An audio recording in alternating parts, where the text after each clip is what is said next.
जय हिंद दोस्तों, त्यागी trading tips में आपका स्वागत है। दोस्तों, अगर खबर सच हो जाती है, न जाने कितने सारे शेयर की किस्मत चमक जाएगी। कौन सी खबर इस समय ट्रेंडिंग के अंदर है, वो कितना उसके अंदर जान है, उसके बारे में देखिए। ट्रेंडिंग के अंदर अगर कोई भी खबर आती है तो उस पर पूरी तरीके से पहले रिसर्च कर लें। ऐसा नहीं कि बस ब्लाइंडली एकदम किया और शेयर को बेचना शुरू कर दिया।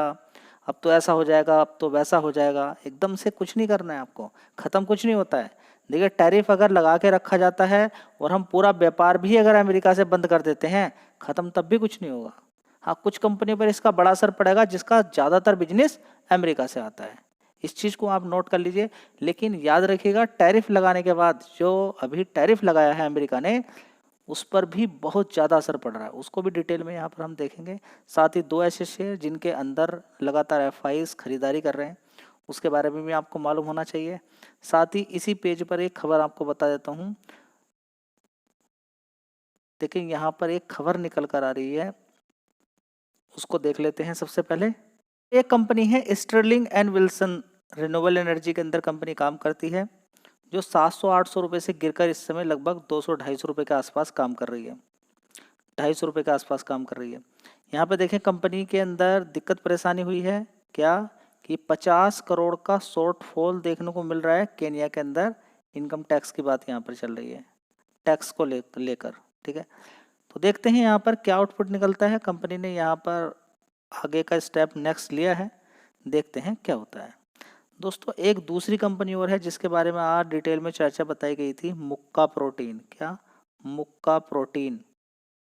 ठीक है, उसके अंदर भी एक खबर देखने को मिल रही है। जीएसटी का नोटिस आया है, 141 करोड़ की डिमांड मांगी गई है। किसकी? 141 करोड़। लेकिन वो पुरानी डिमांड है 2021 और 2022 की। ठीक है, ये दो चीज़ क्लियर हो गई है। मुक्का प्रोटीन के अंदर एक न्यूज़ निकल कर और आई है जो कि शानदार है। अभी एक निगेटिव एक पॉजिटिव होगी, अब क्या होगा है मालूम है कल। ठीक है, 141 करोड़ की एक तो डिमांड निकल कर आ गई, ये सही हुई तो 141 करोड़ रुपया देना पड़ेगा। ठीक है, दूसरा क्या है? दूसरा, 4 नए बिजनेस के अंदर कंपनी की एंट्री हुई है। पॉजिटिव खबर है, अब देखते हैं क्या होता है। चलिए दोस्तों, यहाँ पर खबर देखने को मिल रही है, क्या आने वाले टाइम में 10 से 15% का टैरिफ रह सकता है। जो अभी अमेरिका ने लगाया हुआ है, जो भी हम माल भेजते हैं अमेरिका के अंदर, उस पर कितना टैरिफ लगता है? 50% का। क्या जो 25% का जो एक्स्ट्रा लगा, उसको हटाने के बाद यहाँ पर क्या यूएस के अंदर ऐसा देखने को मिल सकता है, ये रेसिप्रोकल टैरिफ कम हो सकता है? किसके द्वारा बोला गया? ये खबर किसके द्वारा निकल कर आ रही? सीईए कौन है?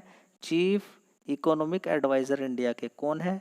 बी अनंत नागेश्वरन। ठीक है, indicate that the US reciprocal tariff on Indian goods पर जो लगाया गया था करंटली 25% है। मे भी, याद रखिएगा वर्ड, पक्की वाली बात नहीं है, मे भी घट सकते हैं 10 से 15% का। लेकिन जब ये बात निकल कर आती है, देखिए अभी इंटरनल क्या बातें हुई हैं, क्या स्टेप्स लिए गए हैं, सारी बात तो एकदम न्यूज़ में के अंदर नहीं आएंगी। ठीक है, अब ये बोला गया है कि ऐसा कुछ देखने को मिल सकता है। अब देखने को मिलने के बाद क्या है कि उधर की साइड से, अमेरिका की साइड से भी कुछ देखने को मिला होगा। अब सारे पॉइंट क्या है कि अगर ये डील जल्दी हो जाती है तो बहुत अच्छी बात है, इसमें दोनों का नुकसान है। अगर ये डील जितनी लंबी खींचेगी, क्यों नुकसान है पता है? इसलिए नुकसान है क्योंकि अमेरिका के अंदर भी जितने भी लोग होंगे जो सामान इंडिया से लेते हैं, अब वो कहीं दूसरी जगह देख रहे हैं। अगर उनकी बात हो गई दूसरी जगह, तो शायद बहुत सारे लोग, अब इंडिया के अंदर भी ऐसे ही होगा कि इंडिया के जो लोग माल सप्लाई करते थे अमेरिका के अंदर, ठीक है, अब वो कहीं दूसरी जगह देखना शुरू करते हैं। ठीक है, तो इससे हिट हो सकता है। जो अभी तक का जो बिजनेस चल रहा था, वो हिट देखने को मिल सकता है, वो रिवाइव होने में उसमें समय लग सकता है। यहाँ पे देखेंगे तो सारी बात यहाँ पर देखने को मिल रही है। ठीक है, रेसिप्रोकल ट्रैफिक तो कमिंग वीक्स के अंदर ये सारी चीज़ें देखने को मिल सकती है। ये थोड़ा समय यहाँ पर लग सकता है। और जो बोला गया है कि पूरी तरीके से जो ये टैरिफ है, ये एंड ऑफ द नवंबर, ठीक है, जो बिलीव करते हैं panel tariff will not be there beyond November 30, यानी कि 30 नवंबर के बाद ये नहीं रहेगा। यानी कि 2 महीने का टाइम यहाँ पर लिया जा रहा है। कितना? 2 महीने का टाइम। ठीक है, लेकिन 2 महीने के टाइम में तो बहुत कुछ देखने को यहाँ पर मिल सकता है। ठीक है, 2 महीने के अंदर तो बहुत कुछ देखने को मिल सकता है, मतलब कि पूरा का पूरा खेल ही पलट सकता है। फिलहाल यहाँ पर एक होप है जो बोली गई है, और ये अनुमान के तहत बोली गई है यहाँ पर ऐसा नहीं कि इनके पास बहुत बड़ा डेटा है या फिर कहीं से बहुत बड़ा क्लू इन्होंने निकाला है, नहीं, ये अपने एक्सपीरियंस और अभी अभी की जो बातचीत हुई है उसके आधार पर ही सारी चीज़ें देखने को मिल रही है। ठीक है, तो रिजोल्यूशन यहाँ पर देखने को मिल सकता है, देख लीजिए, नेक्स्ट 8 से 10 वीक्स के अंदर, वही होता है लगभग 2 महीने के अंदर ये सारी चीज़ें देखने को मिल सकती हैं। ठीक है, अब देखते हैं आगे सारी चीज़ें होती हैं नहीं होती है, क्या क्या चीज़ें होती हैं, क्या क्या रिस्क इसके अंदर है। फिलहाल तो अभी यहाँ पर जो बात बोली गई है ये अपने एक्सपीरियंस के तौर पे बोली गई है। यहाँ पर किसी तरह का ये नहीं कि कहीं से पूरा डेटा मिला है या किसी के बेस के आधार पर ये बात बोली जा रही है।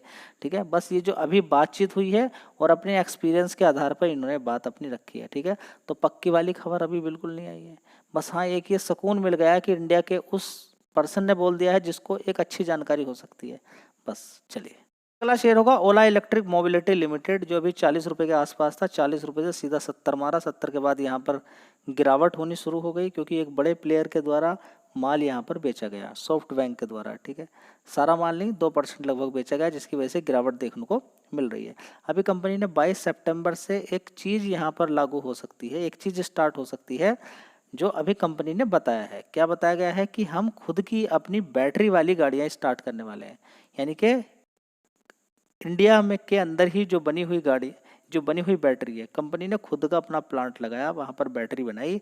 अब वो बैटरी इस्तेमाल गाड़ी के अंदर होगी। अभी तक बाहर से ही ली जाती थी, लेकिन अब खुद की बनी हुई बैटरी अब गाड़ी के अंदर लगेगी, यानी कि एक प्रॉफिट आगे आने वाले टाइम में बढ़ सकता है। अभी देखिए, प्रॉफिट की ही दिक्कत है, कंपनी लगातार नुकसान ही पोस्ट कर रही है। अब देखते हैं ये खुद की बनी हुई बैटरी जो बोला जा रहा है सुपर फास्ट और काफ़ी लंबी दूरी कवर करेगी, इन सारी चीज़ों को कंबाइन लेकर देखते हैं तो इलेक्ट्रिक व्हीकल का मार्केट तो बहुत बड़ा है। चलिए देख लेते हैं एफआईज किस तरीके से यहाँ पर होल्डिंग बढ़ा रहे हैं। तो दोस्तों, यहाँ पर अगर देखने की कोशिश करते हैं तो देखिए 2.11% की हिस्सेदारी एफआईज की होती थी, उसके बाद 2.89 की हो गई, अभी कितनी हो गई 4.47% की। तो जैसे ही हिस्सेदारी बढ़ी है, आपने देखा कि शेयर के अंदर अच्छी खासी तेजी बन गई है। ठीक है, तो एफआईज अगर इसी तरीके से होल्डिंग बढ़ाते जाते हैं तो क्या सुजलोन की तरह तेजी बन जाएगी, या जिस तरीके से लगातार खरीदारी की किसने, डीआईज ने खरीदारी की, एफआईज ने खरीदारी की किसके अंदर, इटरनल जोमेटो के अंदर, क्या इसी तरीके से यहाँ पर तेजी बन सकती है, बहुत समय बताएगा। फिलहाल कंपनी का बिजनेस बढ़िया है लेकिन बैलेंस शीट बिल्कुल खराब है। दोस्तों, अगली कंपनी होगी सेजिलिटी लिमिटेड कंपनी। ठीक है, हाल फिलहाल में इस कंपनी का आईपीओ आया 1 साल पहले। अब इस कंपनी की खास बात क्या है कि ये सारा का सारा अपना जो बिजनेस रन कर रही है, जो इस कंपनी का रेवेन्यू आता है वो अमेरिका से आता है। अमेरिका के अंदर ही क्या कंपनी काम करती होगी, जैसे कि इंडिया के अंदर इंश्योरेंस वाली, हेल्थ इंश्योरेंस वाली कंपनी है, इंश्योरेंस वाली कंपनियां हैं, हॉस्पिटल वाली कंपनियां हैं, जो हॉस्पिटल, बड़े बड़े हॉस्पिटल, उनको ये सर्विस प्रोवाइड करती है हर तरह की। कि क्लेम, देखिए बहुत सारी दिक्कतें होती हैं अगर किसी ने हेल्थ इंश्योरेंस लिया है या किसी ने इंश्योरेंस लिया है, अब दिक्कत परेशानी होती है, वो कॉल करेगा, उसको उसकी बात को सुनना, उसका डॉक्यूमेंटेशन वेरिफिकेशन करना, सारी चीज़ें देखना, साथ ही कंपनी के अंदर सब कुछ चीज़ें देखना। ठीक है, जो जो रिक्वायरमेंट वाली चीज़ें होती हैं, तो ओवरऑल मिला के ये सारा काम कंपनी कर लेती है। किससे रिलेटेड, इंश्योरेंस से रिलेटेड, हेल्थ इंश्योरेंस से, रिटेंशन से लेके सारी चीज़ें, नए नए क्लाइंट और बढ़ाना, एक्सपेंशन करना, सारा काम कर लेती है। तो हेल्थ इंश्योरेंस वाली कंपनियों को कुछ देखना नहीं रहता है, सारा काम इसको दे दिया, ये आराम से करती रहती हैं। जैसे इंडिया के अंदर कोई भी एक हेल्थ से रिलेटेड कोई भी कंपनी है जो जो वो काम करती है, जैसे स्टार हेल्थ की बात मान के चले हम, स्टार हेल्थ के पास अपने पास ही सारा डिपार्टमेंट है। कोई एक डिपार्टमेंट उसका होता है क्लेम को देखने वाला, एक डिपार्टमेंट हो सकता है वो इंश्योरेंस देने वाला। ठीक है, और भी अलग अलग चीज़ें देखने के लिए हो सकता है, एक कस्टमर केयर भी हो सकता है जो सारी बातों को सुनने वाला। ये सारी चीज़ें काम कंपनी कर लेती है। अब उनको आराम से बैठ के बिजनेस को देखना है, केवल ऑब्जर्व करना है, ये सारा काम आउटसोर्स के थ्रू कंपनी काम कर लेती है, आउटसोर्स वाला काम करती है। ठीक है, लेकिन सबसे बड़ी बात ये कि सारा बिजनेस इसका अमेरिका से ही आता है। भाई ये दिक्कत परेशानी इस कंपनी के अंदर है। फिलहाल तो अभी देखेंगे, जैसे ही माहौल देखने को मिला है जीएसटी का, प्लस यहाँ पर बातचीत जैसे ही बढ़ी तो शेयर के अंदर थोड़ा सा रंग आता हुआ नजर आ रहा है। 42 रुपये से चलते चलते 46 रुपये के आसपास पहुँच चुका है। तो इस कंपनी के फंडामेंटल एक नंबर के हैं, पीछे वीडियो मैंने आपको बना के दिखाई थी, और एफआईज भी होल्डिंग अपनी बढ़ा रहे हैं। तो चाहो तो इस शेयर पर भी आप फोकस कर सकते हो। धन्यवाद।